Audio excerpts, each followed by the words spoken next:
नमस्कार, स्वदेश विशेष देख रहे हैं आप। मैं हूं आपके साथ प्रशांत पांडे। नींद उड़ जाना, चैन छिन जाना, ऐसे मुहावरे हम बचपन से सुनते आए हैं। अक्सर मुश्किल और परेशानियां हमारी नींद उड़ा देती हैं, लेकिन कई बार हम अपनी आदतों से भी अपनी नींद उड़ा देते हैं।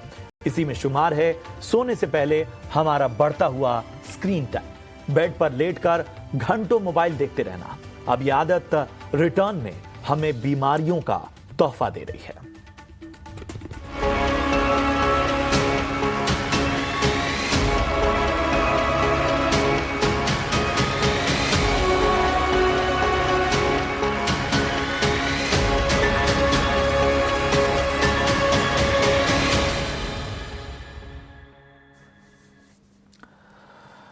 जी हाँ, क्या आप भी सोने से पहले अपने बेड पर मोबाइल चलाए बिना रह नहीं पाते? क्या आपको भी देर रात तक चैटिंग करने, रील्स देखने या यूट्यूब या बाकी सोशल मीडिया प्लेटफॉर्म्स पर लगातार घंटों बिताने का शौक है? क्या जोर की नींद आने के बावजूद आप मोबाइल का मोह नहीं छोड़ पाते? तो आज का शो पूरा आपको देखना होगा, क्योंकि एक इंटरनेशनल स्टडी हुई है जो खासकर 18 से 28 साल के युवाओं के स्लीपिंग पैटर्न को पकड़ती है। यह रिसर्च कहती है कि ज्यादातर युवा सोने से पहले बिस्तर पर मोबाइल चलाने की लत से ग्रस्त हैं, जिससे उनकी न सिर्फ नींद खराब हो रही है, बल्कि सेहत पर कई तरह के बुरे प्रभाव पड़ रहे हैं। सोशल मीडिया, वीडियो कॉल या चैटिंग, रील्स देखने से नींद पर बुरा असर पड़ रहा है। सोने से पहले ज्यादा स्क्रीन टाइम से इंसोम्निया यानी अनिद्रा, नींद न आने का खतरा बढ़ रहा है। Norwegian institute of public health की चौंकाने वाली रिसर्च कहती है कि स्क्रीन टाइम और नींद की खराब क्वालिटी आपस में जुड़े हुए हैं। हर घंटे के स्क्रीन टाइम से इंसोम्निया का रिस्क 63% तक बढ़ रहा है। आज इन्हीं खतरों और ये हमारी जो बदलती हुई लाइफस्टाइल है, इस पर करेंगे खास चर्चा। हमारे साथ बेहद खास मेहमान जुड़ रहे हैं चर्चा में। डॉक्टर हरीश शेट्टी हैं हमारे साथ इस वक्त, जाने माने साइकियाट्रिस्ट, मनोचिकित्सक। डॉक्टर हरीश, बहुत बहुत शुक्रिया, अपना कीमती समय आपने हमें दिया। और हमारे साथ इस वक्त डॉक्टर प्रशांत मखीजा हैं, जाने माने कंसल्टेंट न्यूरोलॉजिस्ट, वॉकहार्ट हॉस्पिटल से। डॉक्टर मखीजा, आपका भी बहुत बहुत स्वागत। डॉक्टर मखीजा, सबसे पहले मैं आपके पास आना चाहता हूं।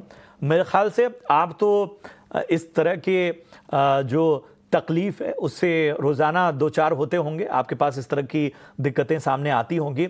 और मैं आपकी प्रोफाइल से गुजर रहा था तो आपने खास तौर पे स्लीप पैटर्न्स जो हैं उन पर बहुत सारी रिसर्च की है, बहुत सारी जो है उस पर आपने रोशनी डाली है। तो सबसे पहले हमें बताइए कि ये किस कदर बुरा हो रहा है। आप इस रिसर्च से भी गए होंगे जो हमने अपने दर्शकों के सामने रखी। So thank you for inviting me. जो हमारा स्लीप वेक साइकिल है, उसको रेगुलेशन में लाइट का बहुत इंपॉर्टेंस है। तो इन पर्टिकुलर जो ब्लू लाइट है जो हमें गैजेट से मिलती है, mobile, cell phones, television, laptop, ये सिग्नल हमारे जब आईज में जाता है तो वो हमारे ब्रेन को सिग्नल पहुंचाता है कि अभी जगने का वक्त है। तो इसकी वजह से हमारा स्लीप ऑनसेट डिले हो जाता है। इस तरह से हमारा sleep wake cycle because of this exposure to these gadgets काफी हद तक प्रभावित हो जाता है, जो हमारी स्लीप की क्वालिटी को बुरा असर डालता है।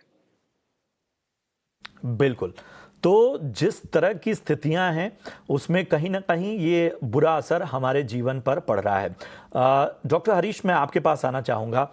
हमें बताइए, ये रिसर्च कहती है कि युवाओं में ये लत जो है वो ज़्यादा है, लेकिन अगर हम अपने आसपास देखें तो शायद ही कोई उम्र वर्ग का, बच्चों से लेकर बुजुर्गों तक, शायद ही कोई ऐसा एज ग्रुप होगा जिसमें इस तरह की दिक्कतें नहीं आ रही हैं कि हम बगैर मोबाइल चलाए बिना रह ही नहीं पा रहे हैं। यहां तक कि हमें नींद आती रहती है और उसके बावजूद हम मोबाइल का मुंह छोड़ नहीं पाते।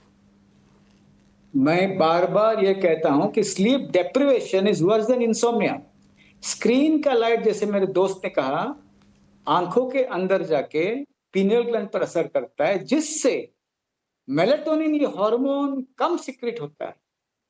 साथ साथ में याद रखिए, नेटफ्लिक्स के ओनर ने कहा कि मैं स्लीप से कॉम्पीट करता हूं, मैं नींद से कॉम्पीट करता हूं। और ये सभी जो मीडिया है इतने एडिक्टिव है, अल्कोहल और कोकेन से भी ज्यादा। एक रील देखो तो ऐसा लगता है 15 रील देखो। तो यूनेस्को ने कहा है कि 1 आउट ऑफ 3 कंट्रीज ने स्क्रीन टाइम बच्चों में कम करने का प्रयास किया है, कानून से या एडवाइस से। अमेरिका में 30 से 35 स्टेट्स फेसबुक और इंस्टाग्राम के विरुद्ध फेडरल कोर्ट केसेस फाइल किए। तो ये जो स्क्रीन है, माइंडलेस यूजिंग ऑफ स्क्रीन, ये बहुत आसान है। तनावग्रस्त जीवन में स्क्रीन एक ही उपाय रहता है, सब विचारों को बंद करने के लिए, वह सब विचारों से दूर रहने के लिए। परंतु बच्चों को और एडल्ट्स को ये नहीं पता है कि आपने नींद से खिलवाड़ किया तो शरीर का ऑर्केस्ट्रा बिगड़ जाता है।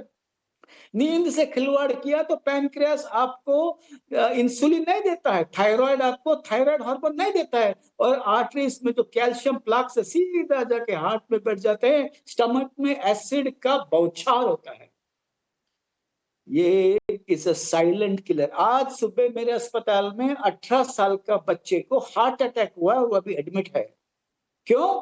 रात भर सोता नहीं है, स्क्रीन के ऊपर रहता है।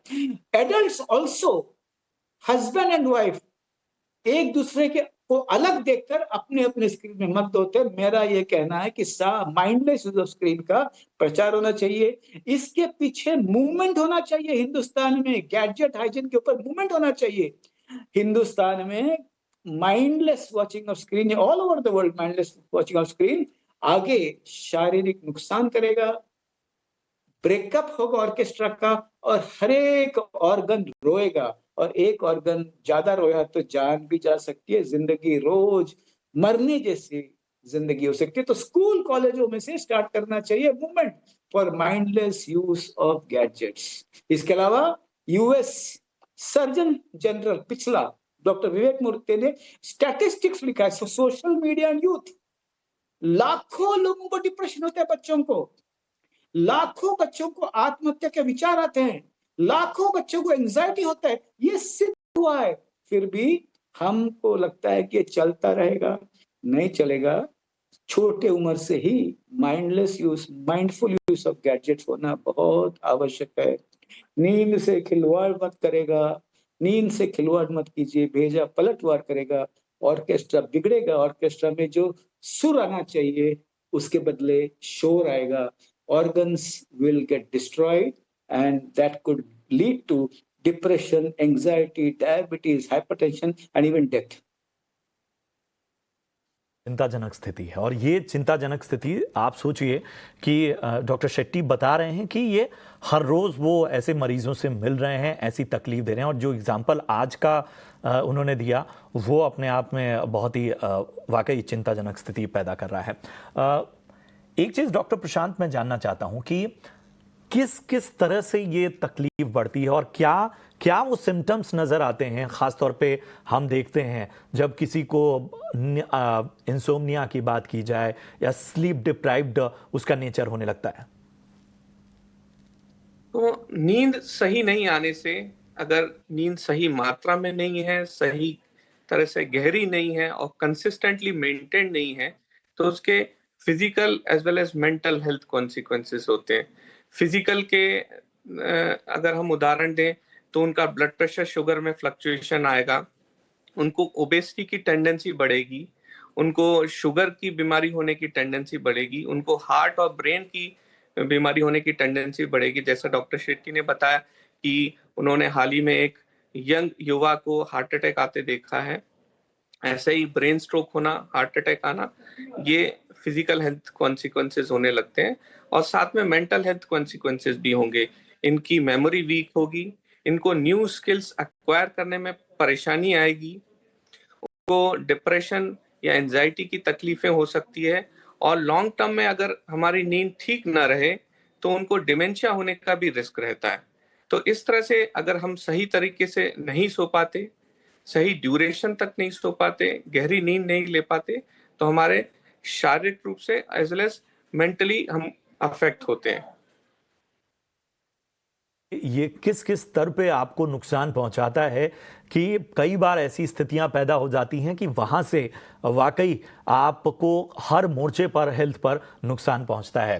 डॉक्टर शेट्टी, मैं आपके पास आना चाहता हूं। क्या वो तौर तरीके हैं, क्या वो जांच का दायरा है, क्या वो टेस्ट हैं और वो कितने फिजिबल हैं खासतौर पे आम व्यक्ति के लिए, जिनके जरिए ये पता लगाया जाता है कि इस तरह की दिक्कत किसी व्यक्ति में हो रही है? देखिए, नींद कम आना, नींद नहीं आना, जैसे मेरे दोस्त ने बहुत अच्छी तरह से एक्सप्लेन किया है, और सुबह फ्रेश नहीं लगना, कुछ लोगों को खर्राटे मारने की आदत होती है, उन्हें स्लीप एपनिया होती है, वो ऑब्स्ट्रक्शन की वजह से होता है, उसका टेस्ट होना बहुत आवश्यक है। कुछ लोगों में गलतफहमी होती है कि 3 घंटा दोपहर को सोया और 4 घंटा रात को सोया तो नींद हो गई। Sleep is not about arithmetic, it's about architecture. कहने का तात्पर्य ऐसा है कि ड्रीम स्लीप और डीप स्लीप दोनों अल्टरनेट होता है। सुबह उठते वक्त डीप स्लीप से उठते हैं, इसलिए फ्रेश लगता है। कुछ उपाय मैं बताना चाहूंगा। मैं कहता हूँ 7 बजे के बाद अपने बच्चों से या अपने पति पत्नी से झगड़ा मत करना, बॉस से भी मत करना झगड़ा। दूसरी बात, प्राणायाम शवासन करेंगे तो अच्छा रहेगा। बहुत ज्यादा चाय कॉफी 5-6 बजे के बाद मत पीना। कुछ लोग एक्सरसाइज शाम को करते हैं, कभी कभी रात को एक्सरसाइज करने से नींद नहीं आती है, पर exercise improve sleep. Pranayam Shavasana improves sleep. Sharing of feelings improves sleep. Good diet also improves sleep. हाँ, जिनका नींद कम होता है उनके ब्रेन में कॉर्टिसोल का बारिश होता है, स्टीरॉयड का बारिश होता है, जिससे वो बहुत खाते हैं दोपहर को, रात को बहुत खाना खाते हैं। इसीलिए योग अभ्यास, विपश्यना और any form of meditation calms down the sympathetic tone और नींद आने की संभावना अच्छी होती है। याद रखना, आप अपने फैमिली के साथ साथ में नहीं सोए तो भी ठीक है, पर अपना सभी का फोन एक ड्रॉवर में डाल के साथ में सोने दीजिए, और सुबह उठते वक्त ब्रश हाथ में लीजिए, फोन नहीं। बच्चे जब बाहर रहते हैं, डॉक्टर के क्लिनिक के बाहर रहते हैं, तो उसे चुप बैठने के लिए फोन मत दीजिए, थोड़ा शोर मचाने दीजिए। घर में जब रिश्तेदार आते हैं तो बच्चे तूफान मचाते हैं, तब ये मत करना तो फोन लेके बैठ जा। खाना खाने के लिए फोन एपिटाइजर जैसा यूज मत कीजिए। बचपन से ही ये आदतें लगाइए। And never gift a phone, give a phone for requirements. तो ये सख्त आदत करना बहुत आवश्यक है। इसीलिए कम्युनिटी मूवमेंट होना, स्कूल में हर एक प्रिंसिपल एक मूवमेंट स्टार्ट करे जिससे माइंडफुल यूज ऑफ गैजेट्स, जो आदत आगे भी लोगों में रह सकती है, पढ़ाई भी अच्छी होगी। जैसे मेरे मित्र ने कहा, अल्जाइमर्स डिजीज भी नींद कम करने से होता है। ये बहुत नया रिसर्च है और ये बिल्कुल सर ने बिल्कुल सही कहा। इसीलिए गैजेट हाइजीन, फोन अच्छे काम के लिए दिए हैं, परंतु सोशल मीडिया एडिक्टिव है। वो आपके नींद से कॉम्पीट करता है। इसीलिए माइंडफुल, विपश्यना, योगा, मेडिटेशन, क्रिया करके अपने फोन को दूर रखिए।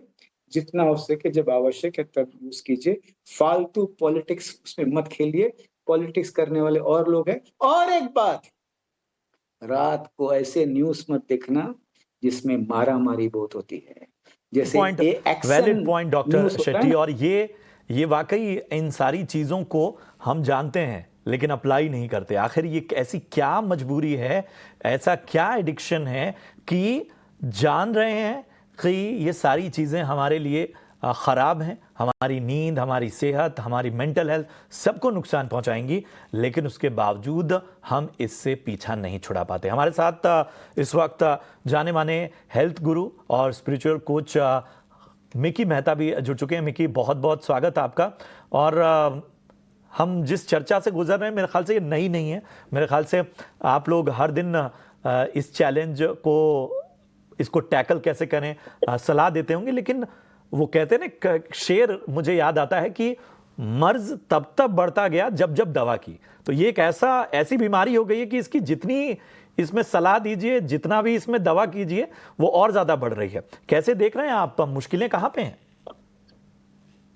तो सबसे पहली बात बहुत सरल है कि सूर्य की किरण की ऊर्जा हमें उत्साह में लेके आती है और हमारी ऊर्जा बढ़ाती है।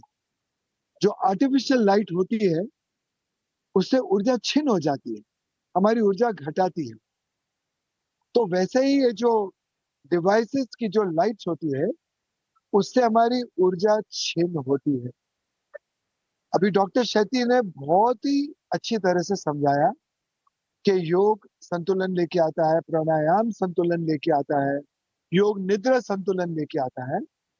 मेरा कहना यही है कि जैसे दिन में 4 पहर होते हैं, पहला पहर सुबह 6 से 12 बजे तक, दूसरा 12 से 6, तीसरा 6 से 12 और चौथा फिर 12 से 6।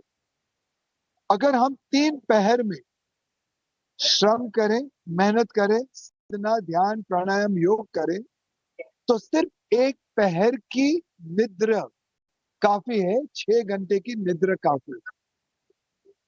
जितना शरीर, मन असंतुलित रहेगा, उतनी निद्रा की ज़्यादा ज़रूरत पड़ेगी, तमस गुण बढ़ेगा। मगर पहले-पहले वो निद्रा आने में तकलीफ हो, निद्रा उड़ जाती है, क्योंकि तमस गुण बढ़ता है और डिस्टर्ब मेंटली हम डिस्टर्ब हो जाते हैं, असंतुलित हो जाते हैं, हम खंडित हो जाते हैं। क्योंकि हम खंडित हो जाते हैं, हमारी नींद हो जाती है, उड़ जाती है। तो हमारे आप को संतुलित करने के लिए है आहार।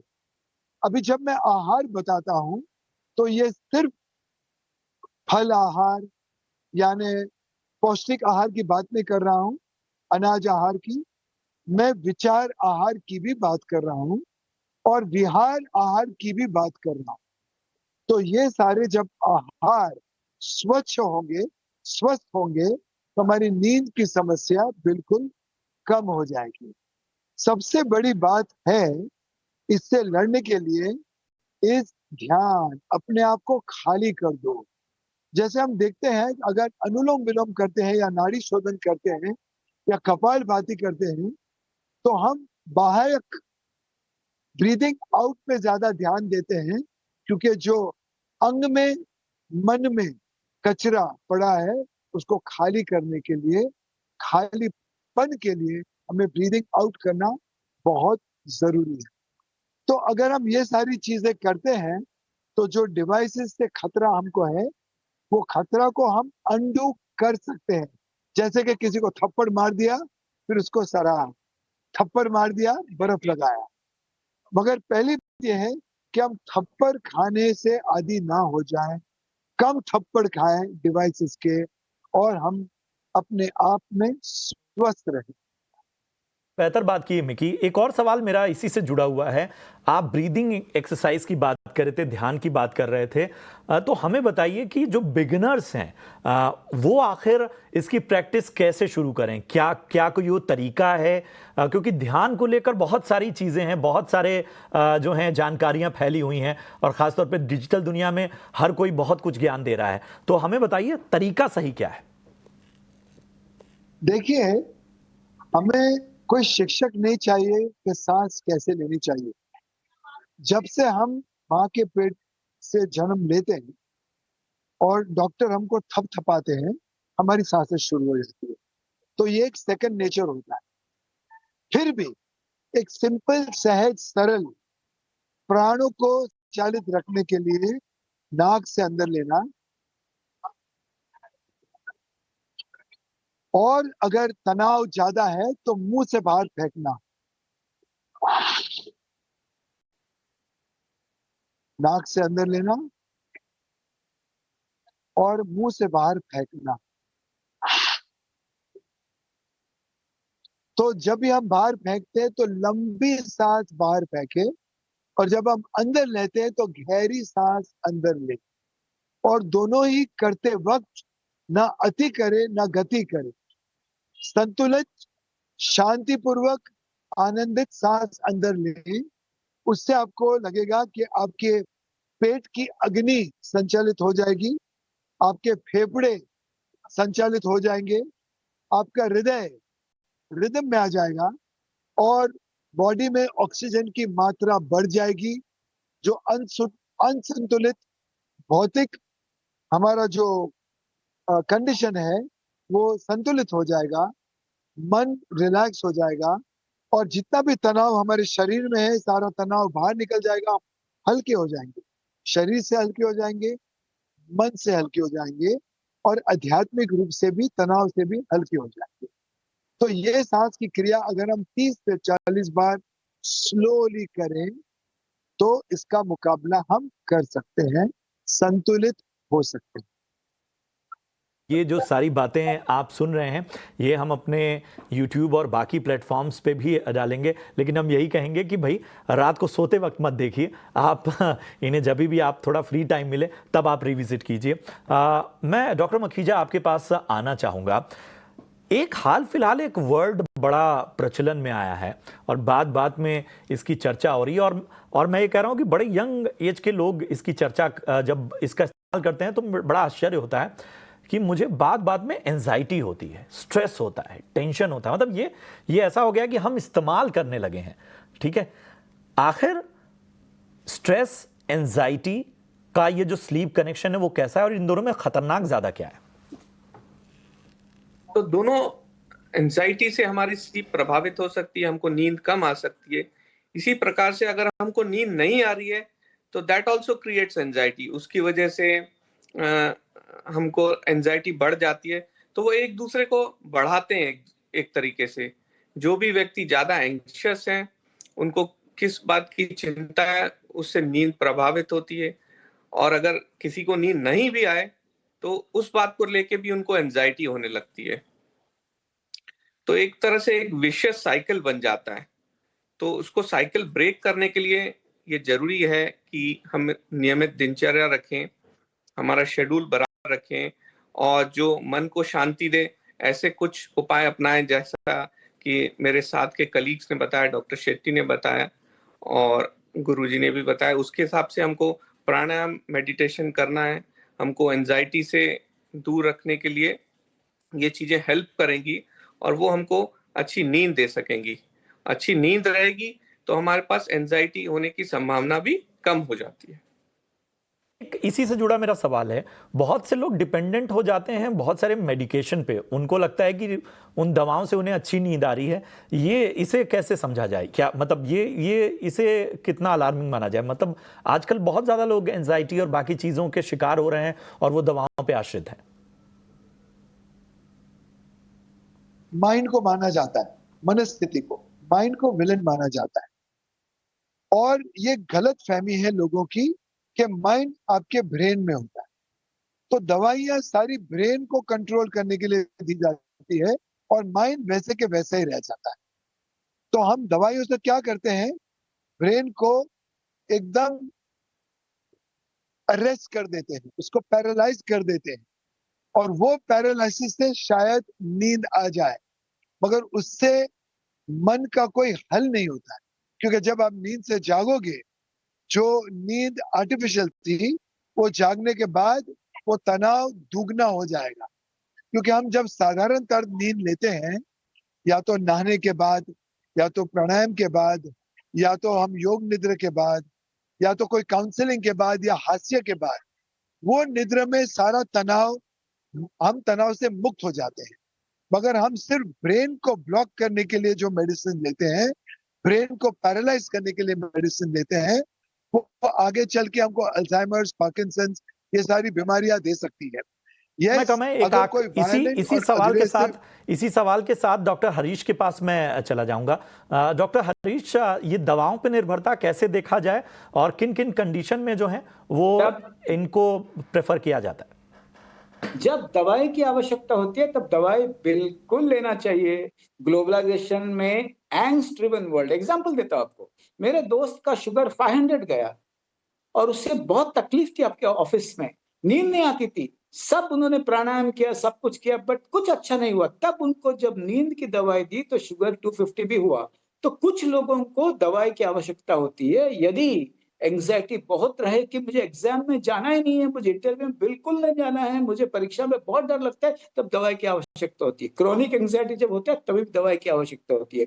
और कभी कभी एंग्जाइटी है या डिप्रेशन है, इसमें अपने को फर्क नहीं पता चलता है, तब याद रखना, डिप्रेस आदमी को आप एंग्जाइटी करके करोगे डायग्नोज और योगा के लिए भेजोगे तो वो आत्महत्या कर सकता है। इसीलिए प्राणायाम, शवासन ये जीवन का नित्य नित्य काम होना चाहिए। It is to improve health, और कंटिन्यूअसली बिल्कुल करना चाहिए। नींद कम होने पर प्राणायाम, शवासन, विपश्यना, एक्सरसाइज और भावना बांटना, और जैसे बीके ने कहा सही खाना खाना, ये इंपॉर्टेंट है।